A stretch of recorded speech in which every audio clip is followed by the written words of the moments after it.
Okay, I just want to say thank a couple of people here tonight, because there's some people that worked really hard.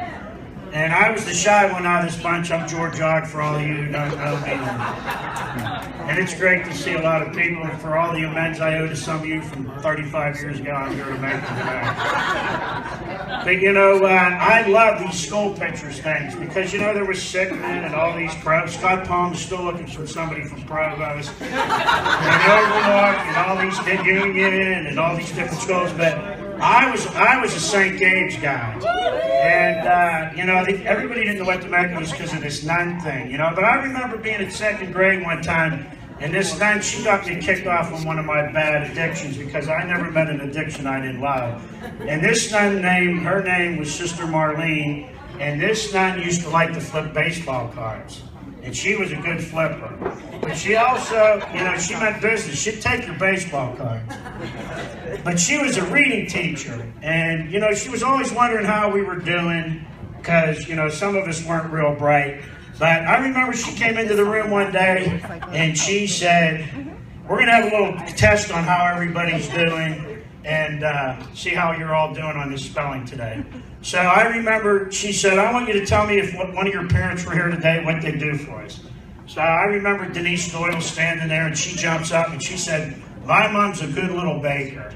And if she was here today, she'd probably make chocolate chips for everybody. And everybody was all excited. See, us poor people at St. Gabe's, we didn't have a cafeteria. So chocolate chips would be good. So I didn't want to raise my hand, but I knew she was going to pick on me because she was a little worried about me. So I jumped up and I said, you know, my dad's a Teamster. And I said, T-A-N-E. And she said, nah, George, you got to think about that. And I hear all this commotion in the back. And my dear friend, who's like, he's sitting back here tonight, Larry Decker, you know Larry Decker. He was back in this classroom and he was making all kind of noise. And the next thing I know, Larry Decker jumps up and she says, Larry Decker. And Larry Decker says, my dad's a bookie, B-O-O-K-I-E.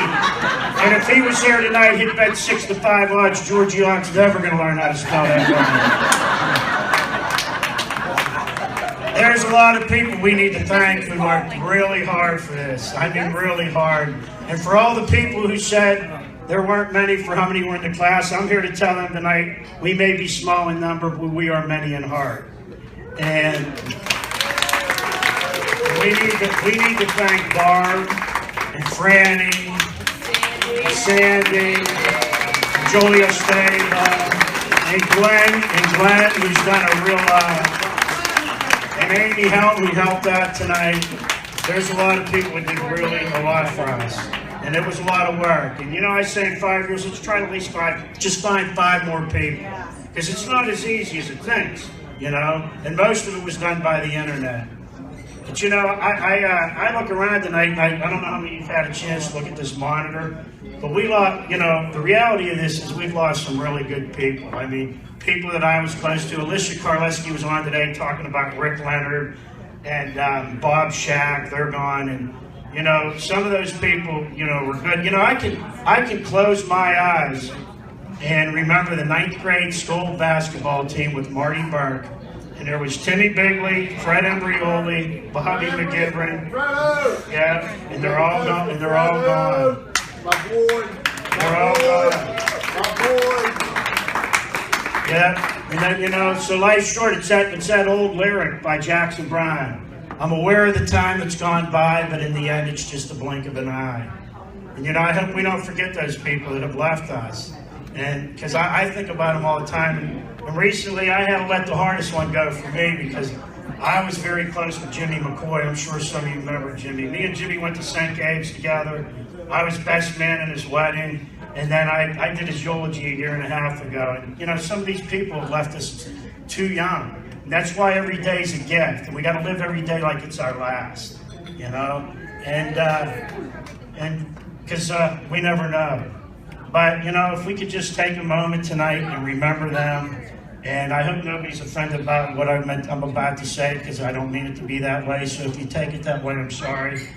But, you know, if we can all just collect our thoughts and remember these people, because some of them touched us in all different ways. And there's way too many of them that are gone. And I'm sorry I'm here tonight to tell you, next time we get together, there's probably going to be a couple more that are going to be gone. And but that's just the reality of it. So if we could just collect our thoughts and remember them, and may eternal rest grant unto them, O Lord, and may the perpetual light shine upon them.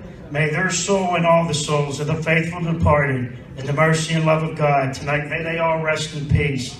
Amen. And on this night, may the road rise to meet them. May the wind always be at their back. May the sun shine warm upon their smiling faces.